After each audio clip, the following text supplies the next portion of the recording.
kami siningati yun, nagapangamuyo naman. Lord, patawara kami sa tanang-tanang mo naman. Ang mga sarasa daw, adlaw nga tangan, Lord. Sa mga tao na po, sa lagi na pasensya rin naman. Ang ginapangalaman sa mga ngalan ni Jesus. Amen.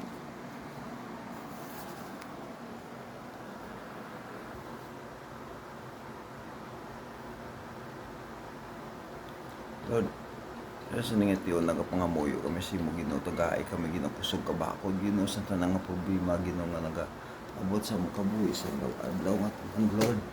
Kabay, Lord, ikaw gimatag sa mo sa maayo nga lawas sa adlaw nga tanang, no, buhatag kusog kabakod sa tanang nga problema nga amo ni man kuwasan tagaay kami sa maayo lawas sa adlaw nga tanang. Uli, hindi gipadungod ni Ginoo ang China Ginoo nga magaka nga maagaw ya ang mga lugar day, Lord. Lord, kayo pong alpang umiga, kayo po amin asaan sa araw at gabi.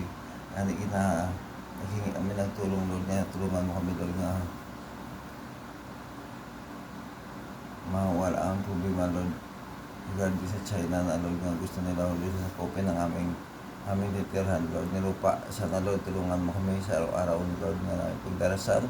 Hanggang ngayon, di pa bumaba ito ang petroleum, pero sa paniniwala namin, Lord, kami, Lord, nang hihintay sa iyong pagsagot, Lord, nga sana mababa na itong bugas o makaimbak na ang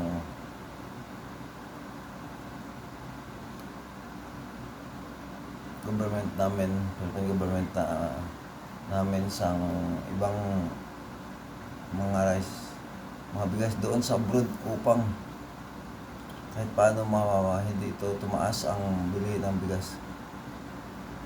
Kan isa sa mga tinion ka pangayo kami sa kabakod sa tanan nga biyang abot sa buhi namon nga amon gid malampuasan sa adlaw nga tanan ang trials nga nag-abot sa amon Ginoo mamuyo na mo si mo Ginoo nga maamo gid ma-overcome ang tanan trials na tapos sa amon ang tanan nga disaster gabot sa libutan kabay nga bisan paano kami magapadayon sa pagtindog sa pangabuhi sa pagsalig sa imo sa tutulog Ginoo kag ang tanang Ginoo grasya maagom gid namong Ginoo lahat nga mga biyaya aming matanggap kung kami po naniwala nga kayo po ang buhay nga Panginoon, kayo po aming sandigan, Diyos ni Abraham, ang Panginoon ni Abraham noong unang panahon ni Jacob, at ang tao na naniwala sa iyo, Lord, sinasagot niyo po. Sana tulungan niyo kami, Lord, kahit paano humingi kami ng ulan, dumarating ng ulan dito kahit padandahan, at nakapagtanim na kami, Lord, ng mga aming mga palay at saka mga rice at mga vegetable at iba-iba pa sapagkat binigay mo na sa amin ng ulan at nawala na po ang matinding araw na aming naramdaman. But kahit paano ako mismo po nag-vlog dito sa aking vlog video upang makatulong, Lord, sa ngayong mga tinakna o mga Lord, maraming tao nakaroon ngayon ng mga problem katulad ng mga iba-ibang mga sakit na aming naramdaman. Ang iba sa aming mga kapatid at mga sister nandyan sa mga ospital sapagkat maraming na masamang na ramdaman sa kanilang katawan sapagkat maraming mga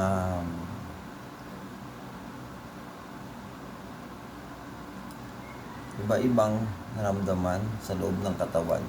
Sa Lord, kami po naniwala nga kayo po ang buhay na Panginoon mula noon hanggang ngayon. Kami po naniwala nga walang imposible sa iyo. Kami po naniwala at subuhan ay tasin niyo, Lord, na kayo po ang makatulong sa amin kahit paano yung mga sakit na dumadapo sa aming mga katawan. Aming yan mapagaling pagpunta namin sa mga doktor at mapagaling sa iba-iba pang mga gamot, Lord po.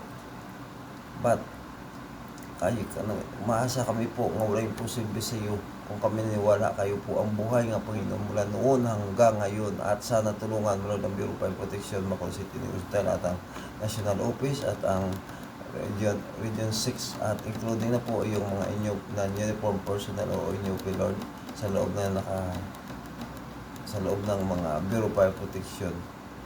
Kami po naniwala nga hanggang ngayon mabubuhay kami kung kami po naniwala, Lord, Please bless, Lord, to our people. We need the financial need, especially for the financial need regarding sa pag-opening naman po ng klase. Malapit naman po. Pagdating po ng August, magsimula muli po ang klase sa bawat paaralan. Sana Lord, tulungan mo Lord ng mga teacher. Bigyan mo sa Lord ng magandang katawan araw-araw. Small, good, strong body, Lord. At ang mga bata, Lord, iwas mo sa gulo at sa masamang mangyari. Pag dumating na po ang klase, pupunta sila doon sa kwan. At ang lahat ng mga Pilipino, Lord, binibigay ko sa iyo, Lord, especially na ito ang buong bansa, Lord, nga bumabalik na, Lord, sa iyong paniwala at tawagin ng iyong pangalan at lahat kami, Lord, naghingi sa iyo ng tulong nga sana kahit paano matatanggap namin ang dandahan ng mga bising ibigay mo sa amin, katulad ng pagkaraos namin sa mga trials na dandahan mo nga binigay sa amin, but kaya namin iwasan sapagkat kami po naniwala nga kami po na buhay na magalaw dito sa mundo, na maganda ang paggalaw dito sa mundo at walang katakot-takot kahit anong mangyayari pang pagsubok. Ngayong araw kami po nagsimula at po sa lahat ng mga biyaya. Thank you, Lord, sa dagdag muli naman yung buhay sa amin, sa mga trials na naranasan namin isang araw at ang mga blessing na binigay mo sa amin. Ito po kami naghihingi ng tulong na kayo po ang aming inasahan mula noon hanggang ngayon at wala pang imposible sa iyo. Lahat na aking dinasal kahit paano sinagot niyo po, Lord. Ito po hiningi namin nun ang buong bansa na kayo po magproteksyon sa aming kahit sa kalaban namin at China nga sana makaiwas kami kahit paano yung kanilang paggulo sa amin at lahat ng mga ginagawa nila kayo po alam, binibigay ko na po ang aming lungsod ng Pilipinas. Kayo po magdepensa sa amin nun tungkol po sa paggugulo ng China at hindi ito po hindi Lord ipapayag, Lord, na makukuha nila ang aming lupa na titiran. Lord, lahat namin doon ng mga kapatid ng mga Marines, Navy, Coast Guard at mga PNP at bumabantay na at army nagbubantay na doon. Kayo po magka-protection, Lord, at sa buwan, Lord, sa Pilasaro-Ari. Kasama na po ay yung mga kapatid namin, sister namin na naghuhuli ng mga isda at sana patuloy ang paghuli ng isda at marami pa sila makukuha at sana makapatuloy ang ilang hanap buhay regarding yung paghuli ng mga isda. Lord, ito Lord, hiningi namin ngayon araw sa pangalan ni Jesus, in Jesus' name, Amen.